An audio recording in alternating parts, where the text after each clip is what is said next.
Every single day, more than $20 billion worth of goods move across the oceans: oil, food, medicine, electronics. But here is the part no one talks about. Almost all of that global trade passes through a few narrow sea routes, places so tight that one incident can ripple across the entire world. And right now, those routes are under more pressure than they have been in decades. This isn't about ships, it's about how fragile the global economy really is. We live in a world that feels digital. Money moves instantly, orders are placed with one click, markets react in milliseconds. But beneath that illusion, the global economy still runs on something ancient: ships. More than 90% of the world trade still moves by sea. Not by planes, not by trucks, by massive cargo vessels crossing oceans for weeks at a time. Everything you use, your phone, your fuel, your groceries, depends on those ships arriving on schedule. And yet, the entire system depends on a handful of geographic bottlenecks. Think of global trade like blood flow. These routes are the arteries. If one gets blocked, the damage spreads far beyond the point of failure. Let's start with the most critical one: the Strait of Hormuz. It is just 21 miles wide at its narrowest point, and yet nearly 20% of the world's oil supply passes through it every single day.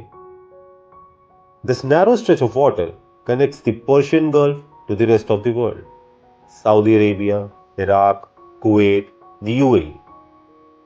Their oil doesn't reach global markets without passing through Hormuz. Now, here is the problem: this strait sits between Iran and Oman, and Iran has repeatedly threatened to close it during the conflicts. Not permanently, not even for long, just long enough to create panic.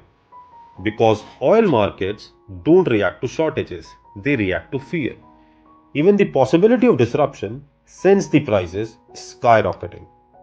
For the US, that means higher gas prices, rising inflation, market volatility within days. This is why the US Navy patrols Hormuz constantly, not because of war, but because the global stability depends on it.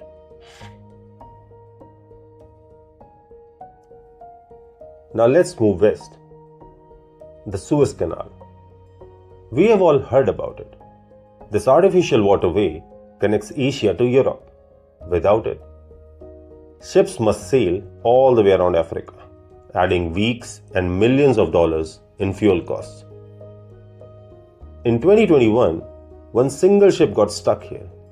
Just one. For 6 days, global trade slowed to a crawl. Billions of dollars were lost every single day. Factories shut down, ports overflowed, supply chains collapsed.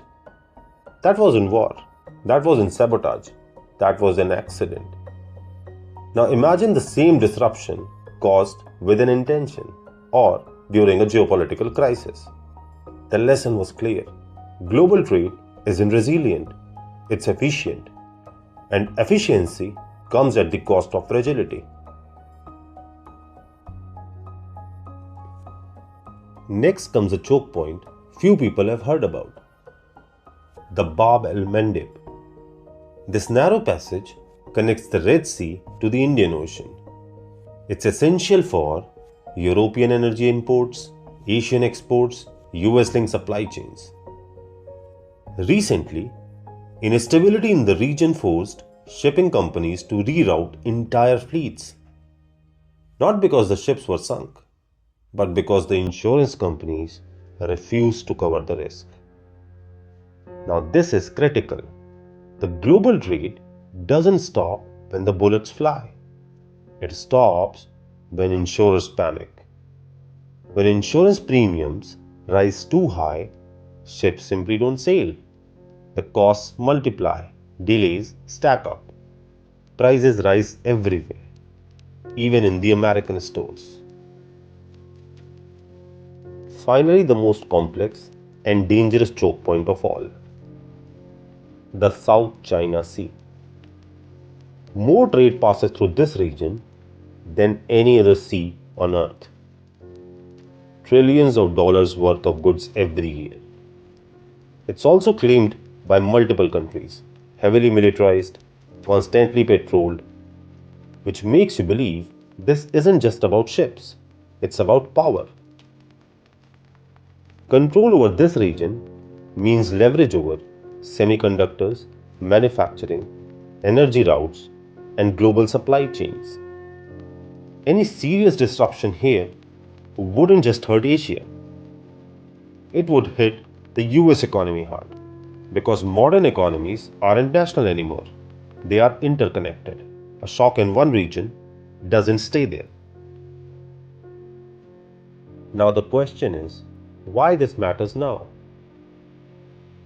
Well, three forces are converging at once. First, rising geopolitical tensions, more conflicts, more proxy wars, more instability. Second, weaponized trade, sanctions, blockades, economic pressure replacing direct war. Third, risk aversion. Shipping companies and insurers are more cautious than ever. The result? Well, the global trade can slow dramatically without a single missile being fired. And when trade slows, inflation rises, markets shake, political pressure explodes. And this is how economic crises begin, quietly. The next global crisis may not begin with bombs. It may begin with a ship that never arrives. And by the time most people notice, the damage would already be done.